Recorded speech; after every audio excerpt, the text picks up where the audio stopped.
Trump's huge reciprocal tariffs upend global trade. Have you seen the latest on the tariffs imposed by the administration?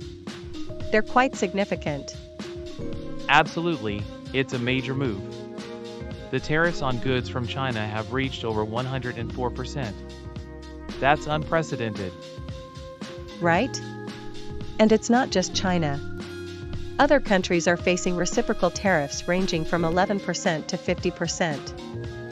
Exactly, and the EU is hit with a 20% tariff, while Japan faces a 24% tariff. It's affecting many key trading partners. It's interesting how these tariffs were calculated too. They're based on trade deficits, which seems complex. Yes, the formula is dividing a country's trade deficit with the US by its exports to the US, then multiplying by half. Quite a method. And just last week, the president mentioned that the country has been ripped off for over 50 years. That's a bold statement. It is. He claims these tariffs are meant to restore fairness and boost American manufacturing. But the consequences could be steep for consumers, right? Importers will pass those costs on. Exactly. It could lead to higher prices for everyday goods, affecting everyone in the market. And there's the risk of a global trade war. China has already promised to take measures to protect its interests. Yes, it's a delicate situation. The potential for retaliation could escalate tensions even further. It seems like the possibility of a global recession is becoming more real, especially after what's happened since April 2nd. Absolutely, forecasts have jumped to a 60% chance of a global recession by the end of the year, according to JP Morgan. That's a significant increase. What do you think is driving this change? The tariff hikes initiated by the Trump administration are a major factor. They represent the largest tax increase in nearly 60 years. And how does that impact consumers directly? American consumers could see an increase of around $2,100 a year due to these tariffs, as reported by the Tax Foundation. That's quite alarming. What are economists saying about the future of the U.S. economy? Goldman Sachs has raised its forecast for a U.S. recession within the next year to 45%, noting it might happen sooner than expected. And what about stagflation? Is that a real concern?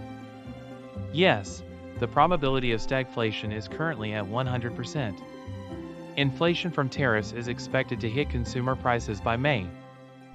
Are there any opposing views on this situation? Some analysts, like those at Morgan Stanley, believe the U.S. might avoid a recession if trade deals can be negotiated effectively. But it sounds like those negotiations are complicated. Indeed, there are many non-tariff barriers that are complicating the process, which might hinder quick resolutions. So, it seems like the trade war between the US and China has escalated recently, right? Absolutely. Since Trump's first term, the average tariff rate on Chinese goods has increased from 19.3% to 20.8%, according to the Peterson Institute for International Economics. That's significant. And I heard that Mexico has overtaken China as the top source of imports for the US this year. Yes, that's correct. Mexico's rise highlights how the US is diversifying its supply chains away from China. And even with those tariffs, China still shipped $439 billion worth of goods to the US last year, right? Exactly. It shows that despite the tariffs, China remains a crucial partner for American imports. What about the impact on domestic industries? Are there any concerns? Definitely.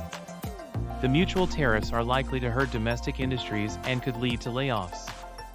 It's a complex situation.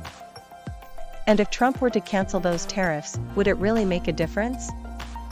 Colin Verbeau from the Cato Institute mentioned that while it could undo much of the economic damage, it wouldn't fix everything. That makes sense. It sounds like the trade war has really affected U.S. credibility in global trade. Exactly. The chaotic approach to tariffs has created uncertainty for businesses, which is never a good thing.